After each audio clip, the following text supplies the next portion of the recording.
is intentional and impact is inevitable. So we ask that you don't just watch, engage with us. Don't just listen, but learn with us. And don't just sit back.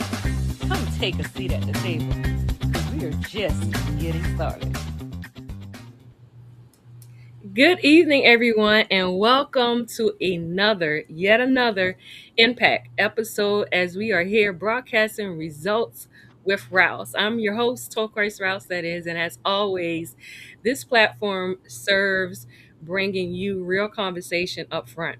We like to be able to have conversation that is informative, empowerment, and what connects our community. And so tonight itself, our conversation is meaningful as I see it, as it relates to us just closing out April with Black maternal health. But as we go into May, we recognize nationally Black maternal mental health.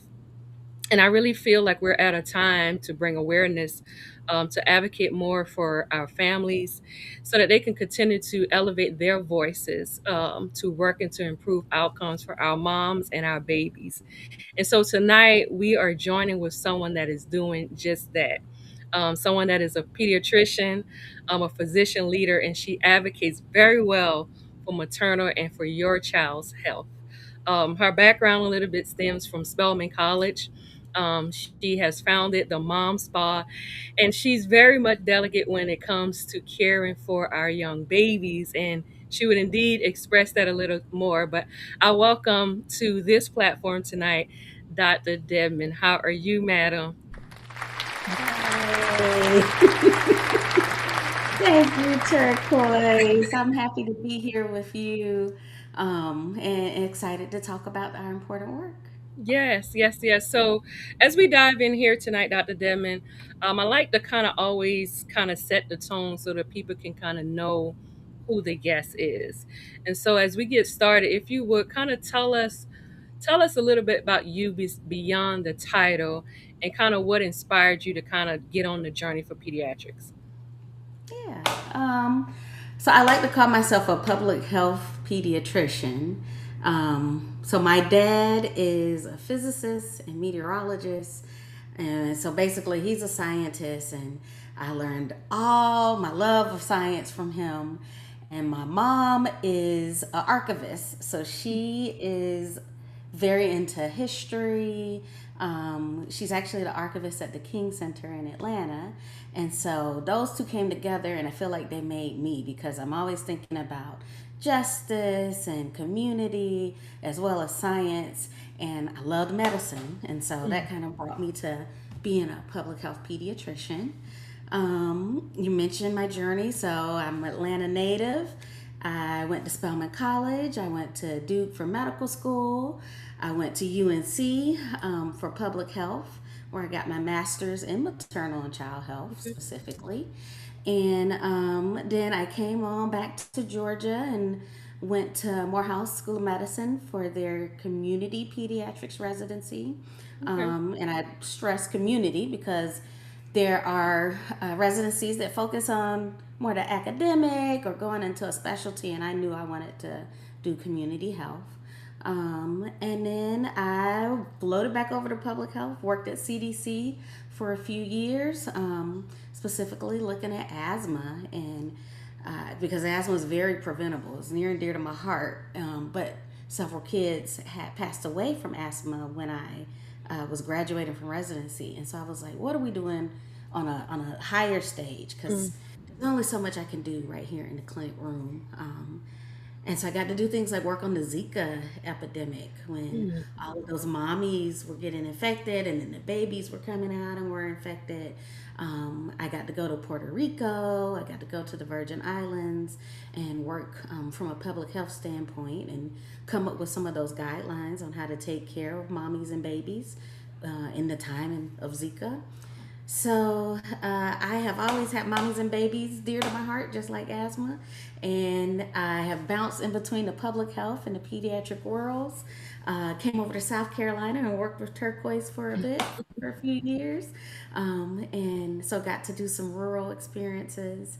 And after kind of being in all these different spaces and having friends in various uh, various spaces. One of my good buddies, Dr. Sharnetta Williams, or Dr. Netta as I call her, she's an OBGYN, but Okay. she and I just had a personal passion, again, for mommies and babies. And so we came up with a wellness retreat. And so we have the mom spa, which we do, I say in our spare time, but it takes up a lot of time. So we're trying to be entrepreneurs and host a wellness retreat for mommies in the postpartum period. So, Okay. between doctoring and wellness and making friends, I've been Okay. keeping myself busy. Cool. So I want us to talk a little bit more about the mom spa, but we're going to come back to that. I kind of want to do, I heard everything that you mentioned, and just to follow up that, how would you describe your mission as it relates to a physician today, since the Hmm. time that you started? How would you So, describe that? what's my I guess my mantra or my theme? Yes. So you'll probably hear me saying this a lot, but my goal as a pediatrician is to support parents in supporting a happy and healthy baby that grows up to be a happy and healthy adult. Okay. So I'm big on prevention, and I don't want you to be sick. So what can I do to keep you from being sick? What can we Mhm. do in terms of healthy habits? And food is medicine. So I talk a lot about the natural things that we can do to take care of ourselves. And so, in tying in with mommies, happy mommies equals happy babies. Because if mommy is not happy, then it's hard for baby to be happy.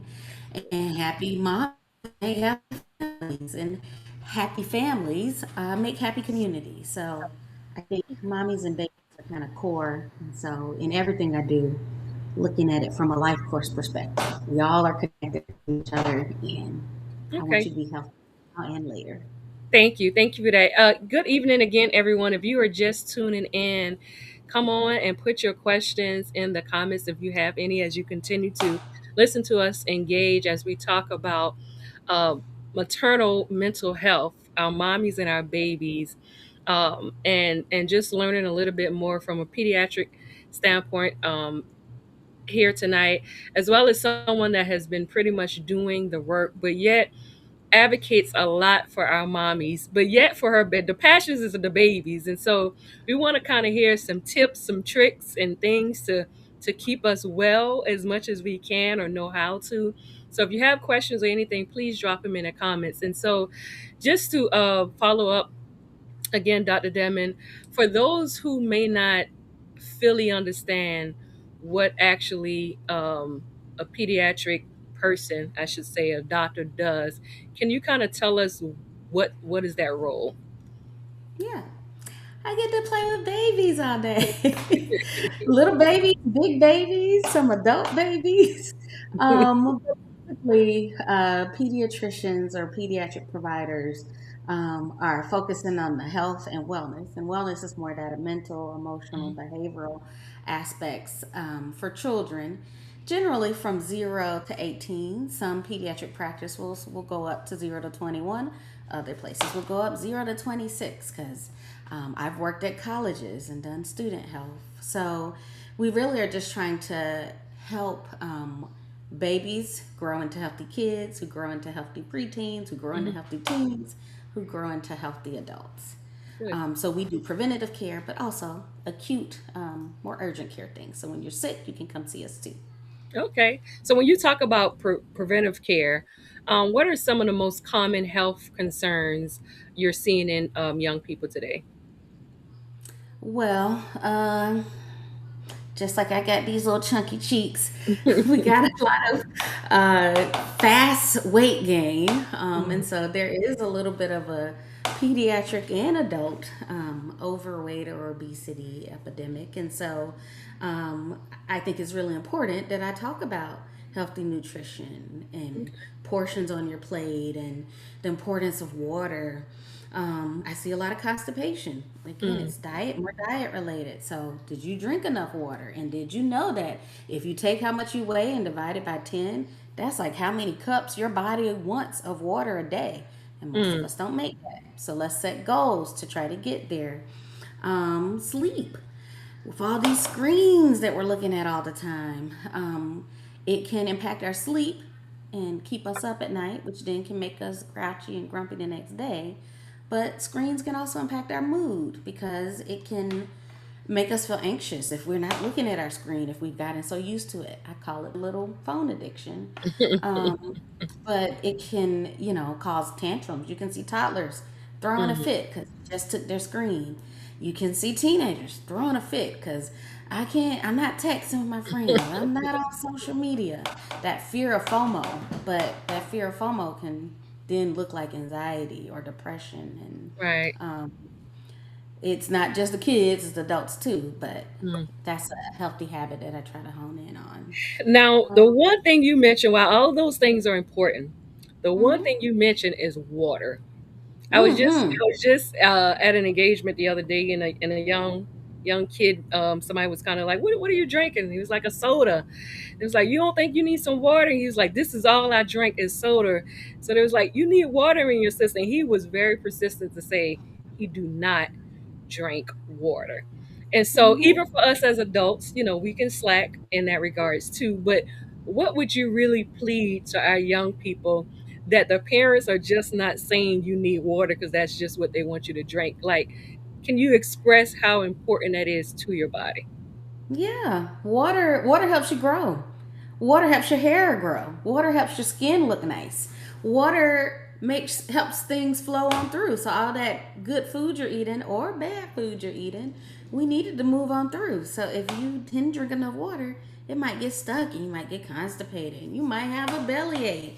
And Mm, then your appetite goes down. I've got kids that will get to the point where they're throwing up because they're just too full of it. And so water is really important just as a base for our body. And so I usually try not to put it all on the kid. I say, let's make it a family goal. mm, So parents, let's increase our water. Kiddos, let's increase our water. All right, if we don't really like the taste, which doesn't have much taste, maybe we mm, can do things like flavor it. So Crystal Light or Hawaiian Punch, not the Kool-Aid, because Kool-Aid put all the sugar in. But those give it flavor, make it fun. You can do the little meals and squeeze that in. mm-hmm. You can even put fruit in your water because then you're drinking it, you eat the fruit helps you too. So, just finding ways to make it fun, make it a game. A lot of times you'll see people with the water bottles with the different, like I drank this much by noon or I Mm-hmm. drank this much by 3. So just turning it into something fun can help us set those healthy goals, especially around water. Okay. And you mentioned fruits. Is there any particular one that you would recommend, not to just our young people, but even to adults, to, because like you said, water doesn't technically have a taste, so to speak. But is there anything that you would recommend to put in the water that would still be beneficial to the body? In terms of fruits or just Yeah. in general? Well, you can I offer both if you. I want you to eat the fruit, but you can put in your water too. And really, any strawberries can be fun, grapes can be fun, cucumbers can be fun, lemon can be fun. Lime is a little bit drying, um, so some people feel more thirsty after they drink water with lime, Mhm. but it's an option too. But I would love because fruit is nature's candy. So it has a lot of it is juicy. It's got water in it. You get a juicy orange, a juicy pear. But if you eat it, you also get the little fibers that are in it, and that helps to move things on through. So you need the water to move it through, and you need the fiber to soften it up and make it easy to go. So yeah, any fruits you like. Thank you for that. And I just I asked it like again. kiwi. I know that that's definitely one of those areas that most people, even to adults, we tend to not want to talk about as much as how important water is to the body. And you also talked about how important sleep is too. And one thing we don't always talk about is how both connect, like maternal health and pediatric health, which is really really good for both areas. And so we just kind of closed out April being Black Maternal Health Month. What does that mean to you personally and professionally? So mommies and babies. That's my heart. Um, So the same things that I say for my kids, I try to say for my mom. So um, basically, you can think of it, and especially when mommies have just delivered, but even beyond that, when they 10 years out from the delivery, Mm, that you want to water her, you treat her like a flower. mm, You want to feed her, you want to water her, and you want to give her some sunshine and some love, some TLC. Same thing for the babies, right? And so I can't separate what I do as a pediatrician with the kid because the parent is core, is essential. And mm. so I think about the health of my parents just as the same as the health of my kiddos. And so anything, I try to talk to the kid, but I know I'm also talking to the parent. Right. Some people talk to the parent, the kid's just over there. I'm like, no, this your visit. Mm. But it's for both of them. So I get a lot of when I'm talking about that nutrition stuff, the head nods from the corner saying, Hmm. see, I told you to do that. And then the kid Listen, be like, you didn't do it. I'm sure if I had myself in the room with my mom and my nephews, I'm sure all of us is pointing at each other like, see, she told us. I appreciate that. So when we talk about the biggest disparities that we have been seeing around the world, what are some that you have seen impact Black mothers and babies? So, maternal mortality and infant mortality, those are markers of how well your society is doing. And when I say mortality, that's the rate at which those groups pass away or are not Hmm. here. And there can be whatever reason for why that happened. But mommy's dying and baby's dying, this means that your community is not doing well. Hmm. And unfortunately, in the United States, we have pretty high maternal and infant mortality rates. And then when you look at disparities, we see that Black mothers uh, and Spanish mothers and Native American mothers have higher rates compared to other groups. And why is that? So when I went off and did my public health masters, I looked at preterm birth and why were Black mommies having more of it. But I looked at it from a life course. So what was childhood like for that mommy before Mm. she had this baby? And we found that things like physical neglect or supervision neglect were actually associated with higher rates of preterm birth. And reason being is maybe you weren't supervised and got into some things you didn't need to get into. Like maybe you did some risky health behaviors or physical neglect. Maybe you didn't have enough to eat. So your Mm. body wasn't able to grow adequately to support having that baby. Um, and stress. You could have been stressed out. And we know that pregnancy is a stress state. So to even deliver your baby, you Mm. have to raise your stress hormone levels to a certain threshold. When you reach that threshold, that's when labor starts. So if you already have had chronic stress from when you were young because of neglect or whatnot, Mhm. then your stress response is different and you may deliver early. And then we know that delivering a baby early can lead to infant deaths, low birth weight, a baby being in the NICU with all kind of like problems, needing to be on a breathing machine, needing to have these eye checks. And so it all goes together, right? Healthy mommy, healthy baby. And so this maternal and infant disparities um, always weigh on my heart, but it's part of the reason why me and Dr. Netta made the Mom Spa because social support is huge. It takes a village. And so when mommies are supported, that could be even let's go on a walk while she's pregnant because we're keeping her healthy, keeping her moving.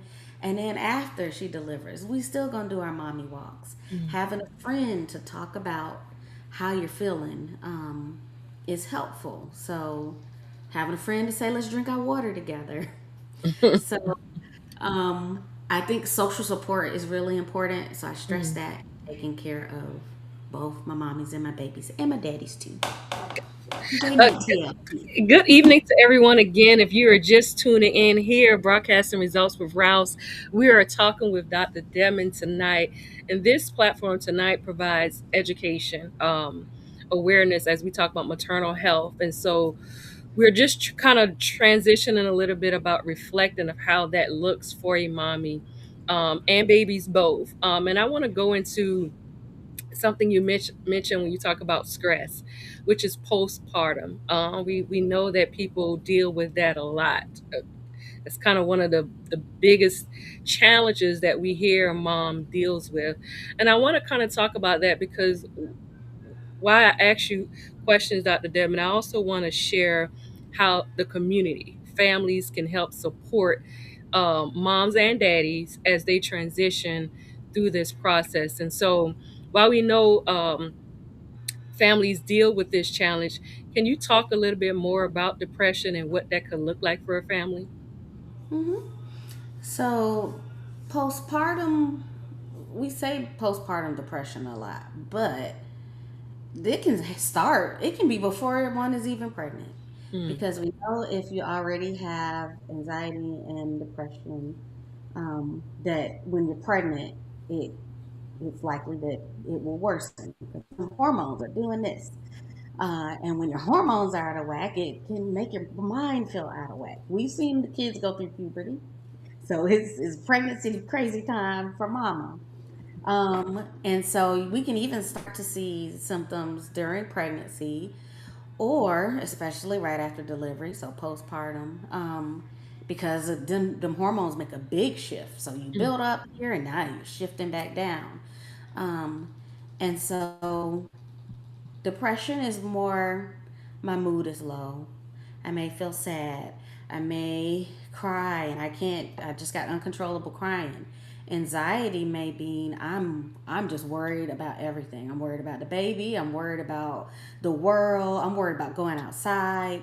And there's always a little bit of worry, right? Because we got a mm, new precious bundle. But if it's like I can't relax, I am feeling on edge, that's postpartum anxiety. mm, There's even postpartum psychosis where people have felt their mood has been off for so long, or it's had such a big shift that they are seeing things, hearing things, just not mm. themselves at all.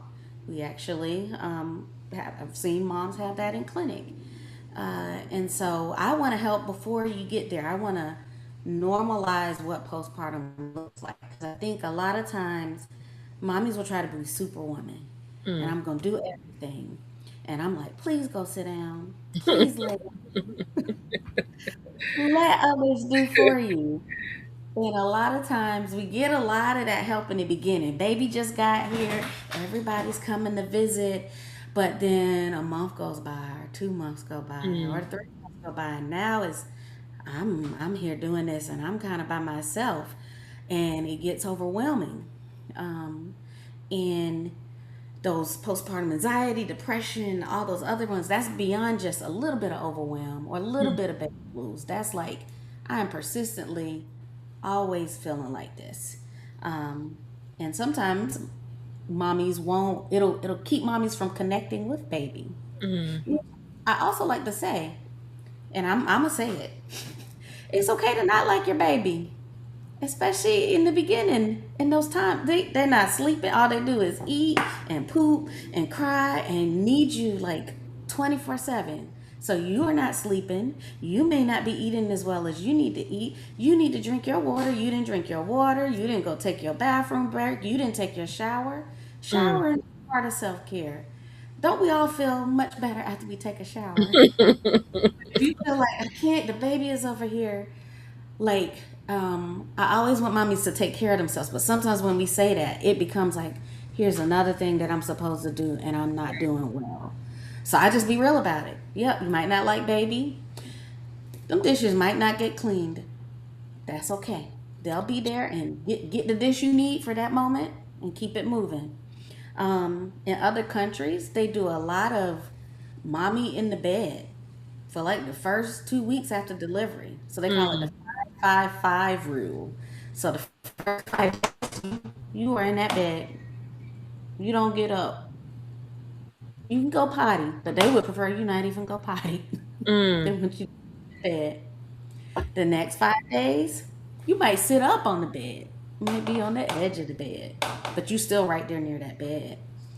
And then the next 5 days after that, you might do some short walking breaks. But if you don't be in the bed all the time, that means somebody has to be there taking care of you too. So again, we're feeding her, we're watering her, and baby is right there getting fed and watered and loved on too. So um, as much as we can do to support as a village for mommies in that early time. And we talk about postpartum. Postpartum can be the whole year after delivery.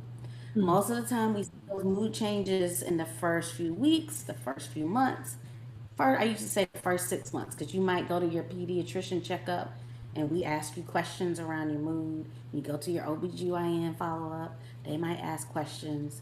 But it's really that entire first year because hormones still doing this.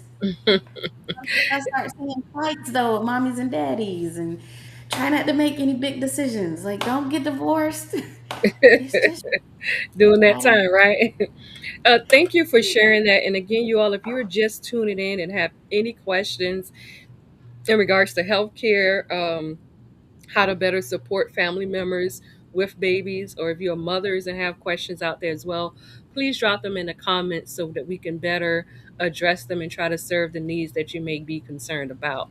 Um, so you kind of mentioned how that support could look like for partners, families, and communities. So I appreciate you for talking about that. But what are some of the, I guess, let's say, misconceptions as we talk about maternal mental health? That superwoman thing, the bounce back. You need to have bounce back and be ready to go do Mhm. this, and that, or you need to have lost all this weight, or you should be okay, or you should like the baby. How you gonna not like the baby? You wanted the baby. I mean, anything can happen. You don't know how you will feel, and so I try to normalize wherever you're at is where you're at, and that's okay. So if you are into, I want to lose weight, that's fine, but don't put pressure on yourself.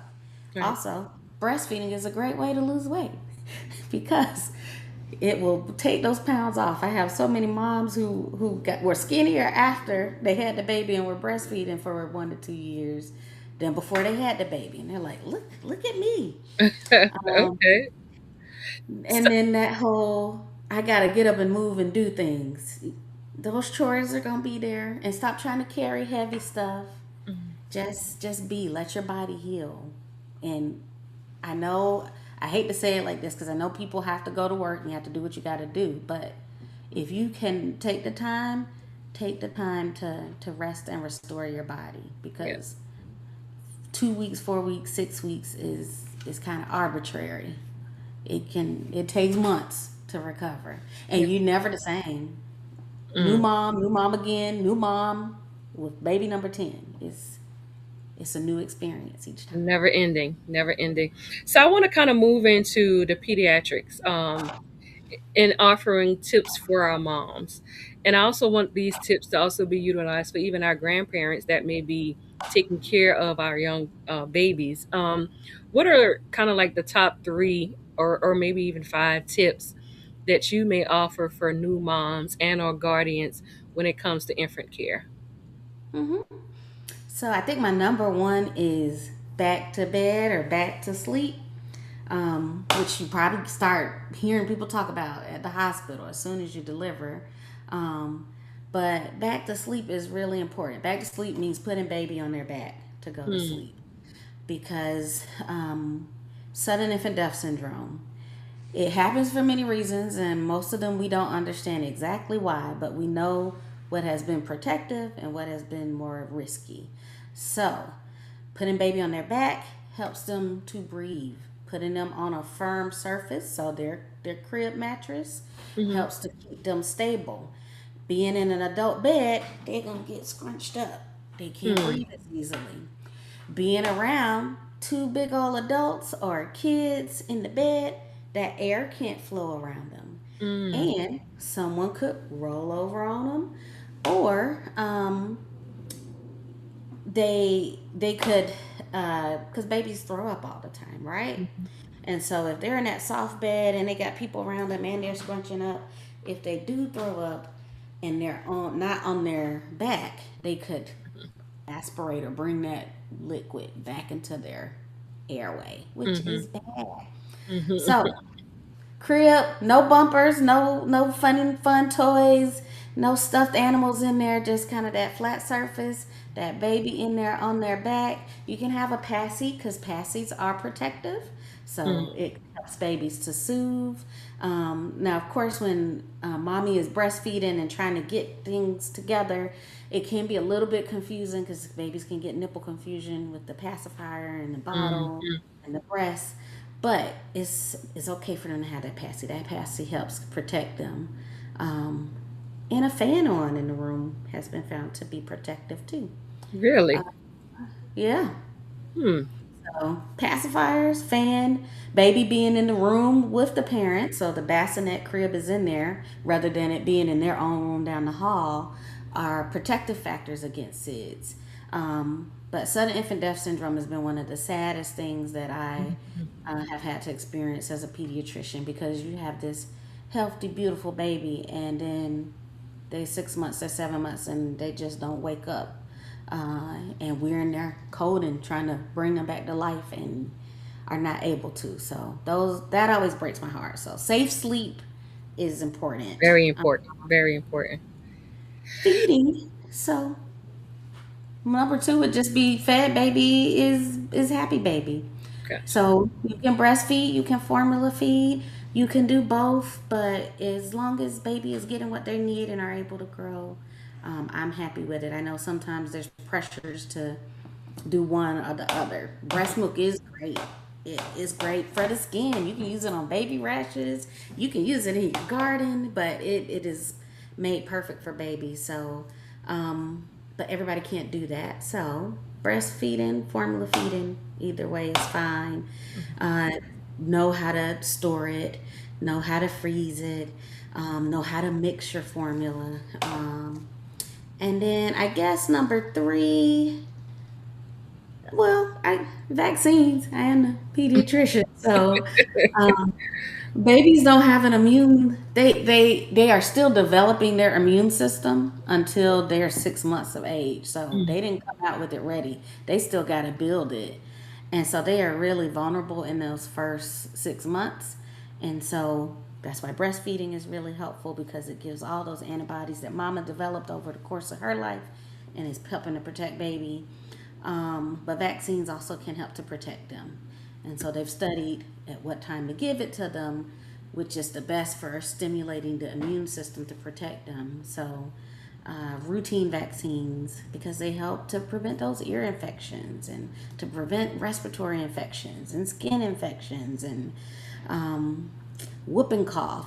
So, parents, grandparents, every pregnancy, any parent, caregiver that's going to be around baby, is good to get a Tdap booster. Even if you just got it a year before, 2 years before, it's good to get that booster again because whooping cough. A lot of babies are catching whooping cough because grandparent, they got vaccinated, but it was a long time ago and their Mhm. immunity has worn off, and then they catch it from them. So, Gotcha. You, vaccines. so I want to touch on vaccines a little bit, even for our infants, right? But obviously, you as a pediatrician, you work with pretty much young people, probably up until about that 18 of age, and correct me on that age. But as the young people, when we leave like infant level and going through elementary, middle school, and going into high school, can you express how important it is for families to make sure that their kids are getting their shots? Yeah, so we I know we often think about the baby time is, oh yeah, Hmm. they got to get their shots because we're doing a lot of them, 2 months, 4 months, 6 months, Right. 1 year, 15 months, 18 months, and then we get that break, uh, and we start again at 4 years. So right before, I mean, some of them are already in school, but right before they might be going to big kid school. And then we get another set of boosters around about 11 years old. Because again, you had a tetanus way back here. You need another tetanus. Um, People might not know what tetanus is, but tetanus is basically it's in the world, it's in the soil, and if you get a scratch, you can get that bacteria in there, and it can make you pretty sick. And so you even as an adult would want to get a booster of that every 10 years, except in that case where babies are around, you get a Tdap booster. Okay. And so at 11, there's another set, and in 16, there's another few boosters to help protect against meningitis, which we often will see when kids go off to college or go off to the military, or any kind of setting where you're going to be with a lot of people. Mm. So we like to do boosters then. And then 21, you're getting that tetanus booster again. And then as adults, 31, 41, 51, as well as some other boosters for adults. But vaccines are for the whole family. Yeah. Um, but especially as younger kids, we're trying to get them ready to be around other people. So with babies, that is one of the things I always, if I was going to add another tip in, wash your hands. Wash your hands, everybody. Because those babies don't have their immune systems. So we can protect them in that way. But also, if we just washing our hands in general, we can reduce some of those colds we get. It can help protect us from getting flu and COVID, things like that. So wash your hands. Thank you for that. Before we leave this particular area, I want to ask too, like, is there any warning signs that you would recommend to parents to kind of make sure they absolutely don't ignore when it comes to our infant and or our adolescents? So, for little babies, like less than 1 month, a Yes. fever is an emergency. So a fever is 100.4 Fahrenheit, or if you got a Celsius thermometer, it's 38.0.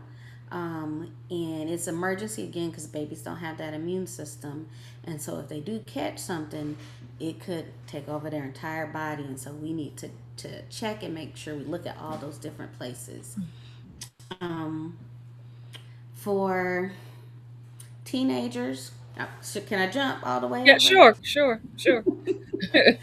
So for teenagers, I mean, I think I go back to feeding for across the board, making sure we're getting balanced diet, half your plate being fruits and veggies, about a fistful of protein, a fistful of grains, getting your water, because malnutrition can go either way. It's not having enough of the stuff you need, and it can be having too much of the stuff you don't need, like the Hmm. McDonald's.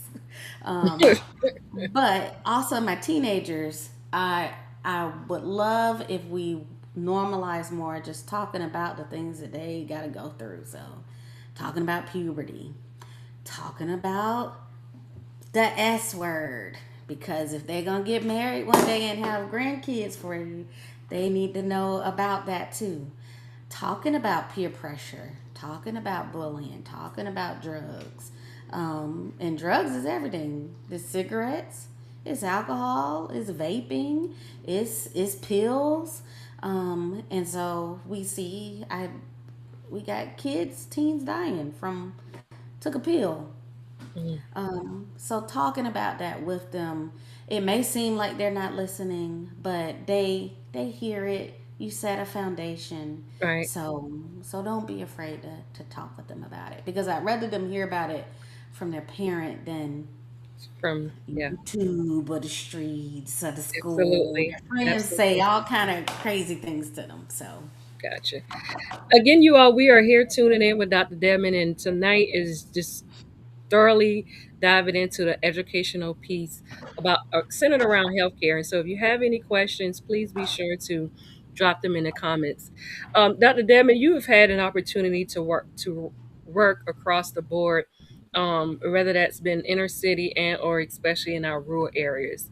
And I want to kind of talk a little bit about access to healthcare because I've realized even in the work that I do, I found that many families don't have healthcare, and is very much struggling. So, what barriers are you seeing family facing when it comes to healthcare?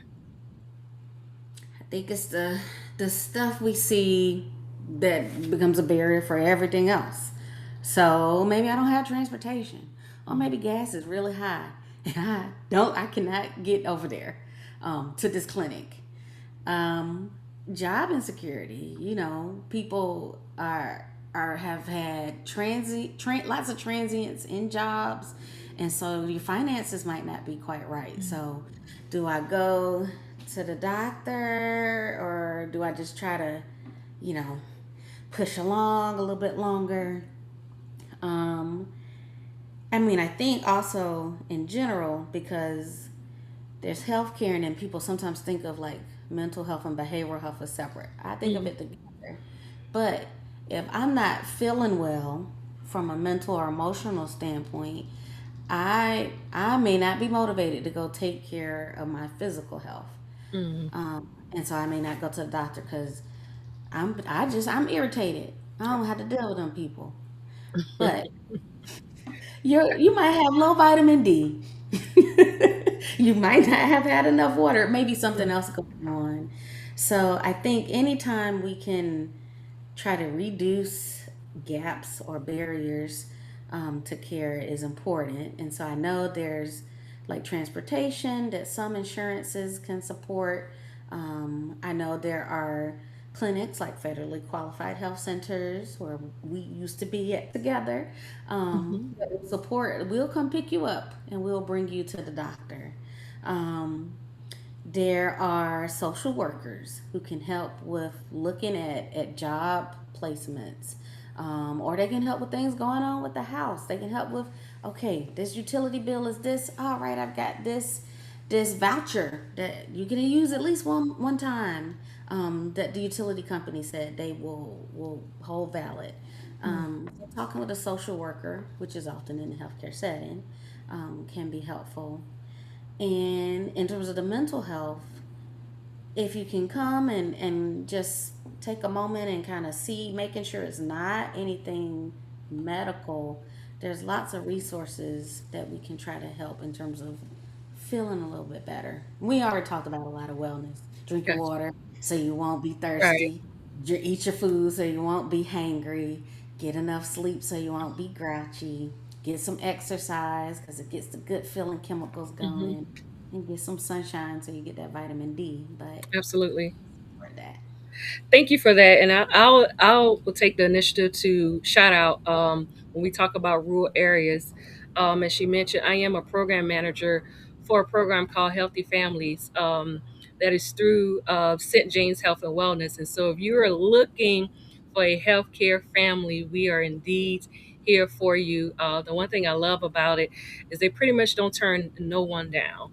We have several sites across Andrews, Choppy, Georgetown, McClellanville, Sanford. So we are across the board when it comes to making sure our families have access to healthcare. And so if you're looking for a provider, please check out St. James Health and Wellness. And if you need more information, you can definitely inbox me to get more. But we're not going to turn you down. We are here for you. We are here for your family. And with the Healthy Families program, any parents that have an infant 0 to 3 months, we accept you in the program and we work with you and your families up until age 3. So, again, when we talk about access to health care, it's there. We just need you to come and let us love on you and to ensure that we are here for you. So, thank you again, Dr. Debnam, for mentioning some of the barriers, but also want to allow families to know that it is healthcare providers out there that are really working more so, I would say, with our rural areas family, because we see that that's where a lot of our barriers are, especially when you mention transportation, um, Oh, food insecurity, and that's what St. James does. Food pantry. They will be releasing soon. A pharmacy. Again, as she mentioned, is transportation, so they'll bring you to your doctor. I mean, you cannot ask for more when it comes to St. James Health and Wellness. So I just want to say kudos to the family there for the work that everyone is doing, and thank you even for your service that you've given to the organization as well. Um, I want to go on to, because you've had an opportunity to work with families, right, outside of your babies. In a rural area that I'm in, obviously we see a lot of our senior citizens. Is there any tips or advice that you would give them as it pertains to continuing to ensure that they stay on top of their health?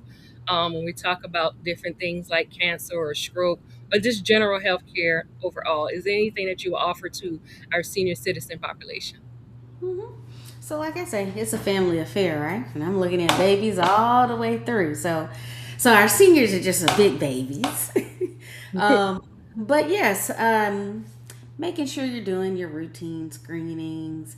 And if you are having, because sometimes I'll see seniors making choices with their meds, and I'm gonna take this one today, and then I'm gonna take that one next week. It's too So much. trying so if you are having trouble with getting your meds, let us know so that we can try to help with that. And if you're not taking them, tell us that too. Because if you're like, I just ain't gonna take that, it's doing this. If it's got a side effect, let us know so that we can help and find a better solution. Um, but like you said, cancer screenings, your blood pressure screenings, um, making sure you're still getting your eyes checked, just your basics. Sometimes seniors have those same barriers around like food, and so a lot of times there's programs even with Medicare that will provide meals. And so if you need something, ask, say Mm, something so that we can be a resource to you. And I think teaching is important, and so our seniors have a wealth of knowledge, a wealth of experiences, and so being able to share that with those coming behind. I love it when we can pair seniors and kids together because the mm. seniors are just teaching the kids, and the kids are giving energy to the senior, and so I can see them both light up. So if they can mentor, still volunteer, I think that's a great opportunity too. Now, I would say early on, you talk about the importance to our young people in drinking water and getting sleep. Can you tell our seniors, yet our more seasonal individuals, how important that is to them as well? Drink your water. Everybody drink your water. 8 cups. Yes, because I will see seniors getting dehydrated. Mm, So my grandmother is 94 years old, and so mm, she is staying. We got a whole big family affair. We got three generations. So my mom, my grandma, and me. I've been taking some time to do some caregiving, and if I mention water too, because she's like, no, no, no, I don't want that. But she'll drink her Coke, and I'm like, okay, if you'll drink that, but can you drink the water first and then we do some mm, Coke? She'll want her coffee, and I'm like, okay, can we do a little water first and then we get the coffee? Because she will get dehydrated. She has kidney disease, and so not having enough water can be very bad in a mm. situation for her. We often, when we're older, have things like diabetes, and Okay. so your water, you too much sugar, you are dehydrated within and you don't even realize it. So when you pee, for everybody, it should be clear.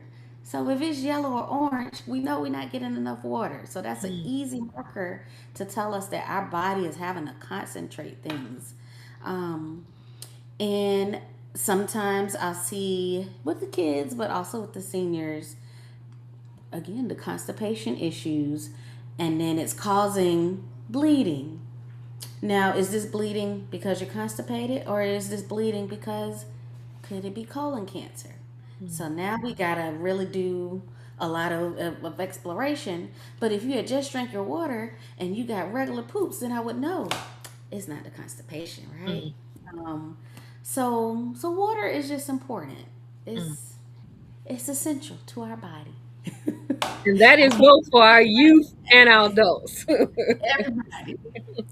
um, you touched on because again, I think one of the leading things or areas when we talk about healthcare for individuals could be you mentioned kidney diabetes and possibly cancer as well.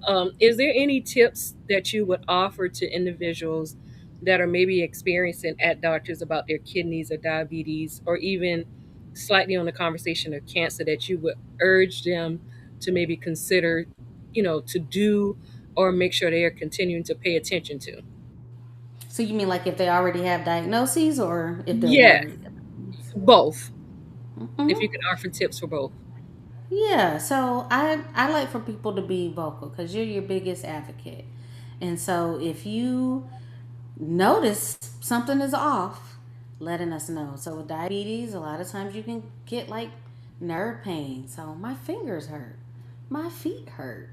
Um, that can be a sign that your diabetes is not controlled, or if you've had it for so long. And there's things that we can do to help with that. Mm, If you have cancer, you could be tired. Like I'm more tired than normal. mm, Or my appetite is down. I used to eat this, and that. I'm just not really eating anything anymore. mm, Or I got this mole over here and it's doing something funky. Like telling us about those things can help give us insights into what might be going on. High blood pressure. My head hurt. I got headaches all the time because your blood pressure too high. mm, And whatever, if we were given meds and you weren't taking them, then that could be part of the problem. Or if you are taking them, you might need something else, a different combination. Also with high blood pressure, there's medicines that can sometimes cause a cough. So if mm, you've been taking your medicine, you're like, I'm always coughing. That can be a sign that it's a side effect of your medicine, and then you can switch to something else. So, mm. anything that's going on with you, sharing that with us. Think of your physician as your friend, and you can just chat with them about anything. My hair getting thin, my hair falling out. Like those things can give us clues into what's going on with your body. Thank you. Dr. Damon, you mentioned about medications. And while some of us go to the doctor and we get these medications, what if someone wants to kind of come off the medication? Is there anything, any natural um, tips that you would offer that people could consider doing versus the medication? The same stuff we've been talking about. Eat right, drink water, sleep, get exercise, and get sunshine. Um, because a lot of stuff is diet or weight related. Mhm, So balanced diet again. Half your plate fruits and veggies, and you want those fruits and veggies to be different colors. The different colors give you different minerals and vitamins. So if you know you didn't eat anything blue, you didn't eat anything yellow, you didn't eat anything green, you are missing a vitamin in your diet. So a multivitamin is fine, but if you eat all those different things, then you wouldn't have to worry about it. But mm, take a multivitamin if you're missing it. We talked about the water because again, you're clearing things out. If you got poop staying in there, that can increase your risk for cancer, for colon cancer. So mhm, we gotta flush things out. Um, Also, wear your sunscreen. So for everybody, I know we got this nice melanin in our skin, and it helps to protect us, but we can also get damage from the sun. And so while I want us getting 15 to 20 minutes of sunshine to start absorbing vitamin D, which is good for our mood, which is good for our sleep, which is good for restless leg syndrome. We also want to not be outside all day and just basking in the sun because that could increase risk for cancers. Don't okay. smoke. So quit smoking. Smoking makes everything bad. Smoking is a cancer risk, but it makes any condition you got worse. So Mm, quit smoking. That's an easy fix, and can add so many years to your life. So even if you smoke for 25 years, quitting can reverse some of those things that may have been going on with your body. thank you. This one I know people don't always want to hear, but bacon. Bacon is about as bad as smoking. Like it's number two. It increased our risk for cancers. And it's more so, how it's cooked. But that's another like small nutrition change. So everything in moderation, I think, we say everything in moderation is good, is better for you. Um, but a lot of times, if you make those dietary changes, those exercise changes, focusing on good sleep, so building a good sleep habit. I'm gonna go to bed at this time. I'm gonna brush my teeth. I'm gonna take my bath. I'm gonna build a habit so my brain knows I should go to sleep now. Mm, Um, can see people not have to be on medicines or on as many medicines. So my sister, she had diabetes, and she changed her diet and she Hmm. lost 60 pounds, and now she doesn't have diabetes anymore. Look at that. So it can happen. But also, don't just go off all your medicines cold turkey, because I don't want you to Give it time. and you go off it and then it's rising. So talk with your doctor about it. Make those changes. They can wean you down off of them. But yeah, that Thank you. food is medicine. Food is medicine. Thank you for that. Dr. Dedman, before we close and offer any last information from you, you mentioned early on about the mom spa, and I want to give you an opportunity to kind of tell us a little bit more about that, and what are you looking forward to supporting our families with that mom spa? Oh yeah. The mom spa is my wellness retreat for mommies in their postpartum period, but it's not for just for mommies. Babies can come, partners can come, or if grandma want to come, you get to have a guest. But we try to just focus on rest, relaxation, restoration, because you just went through a big change. Right now, we have mommies come anytime up until when baby is about 6 months of age. But you come and you get a luxury hotel stay.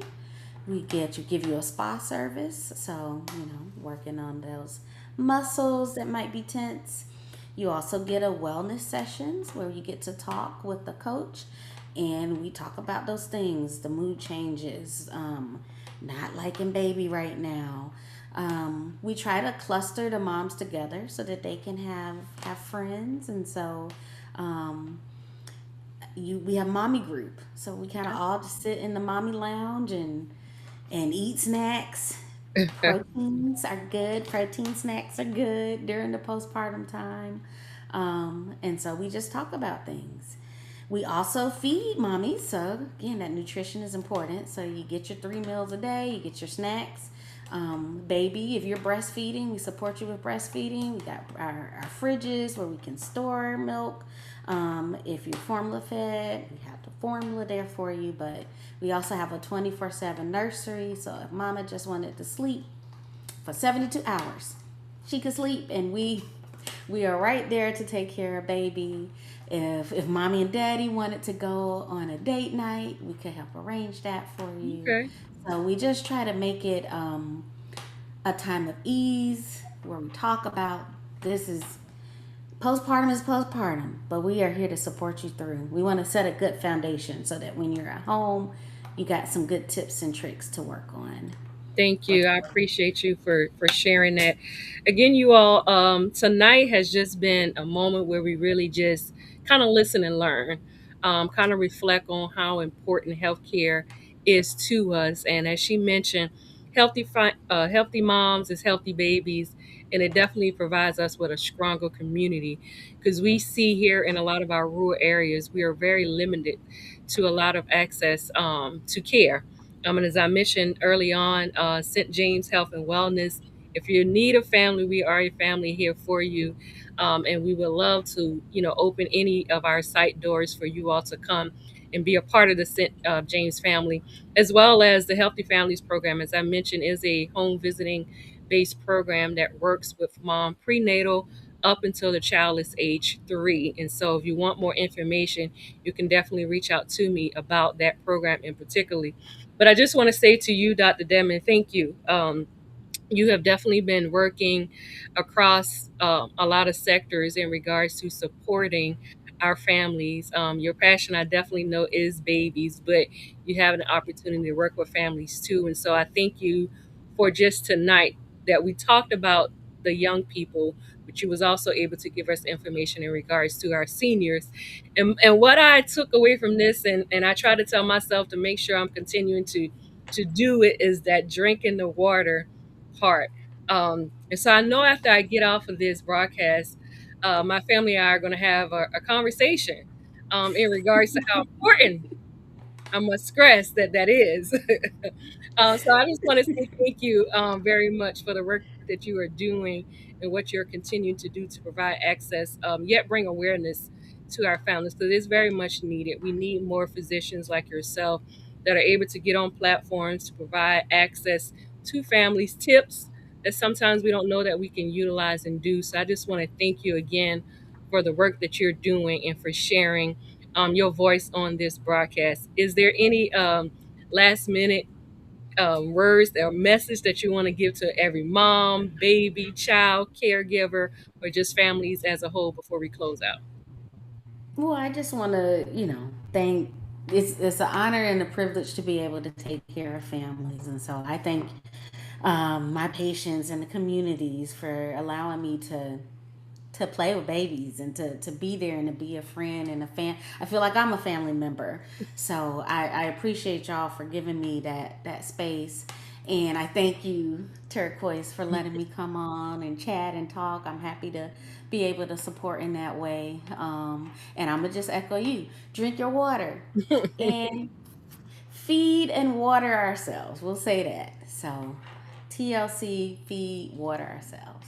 Thank you. Thank you. You all that have tuned in, thank you all very much for tuning in tonight. Again, like I say, it was just a moment just for us to get aware or be aware of what it is for healthcare and how important that is to our lives, whether that's a child, an adult, but how all of that bridges the gap for healthcare. So thank you all for tuning in. This week as well, we would be back live this Thursday at 7 o'clock. So stay tuned to the flyer that will go out soon in regards to our Thursday broadcast.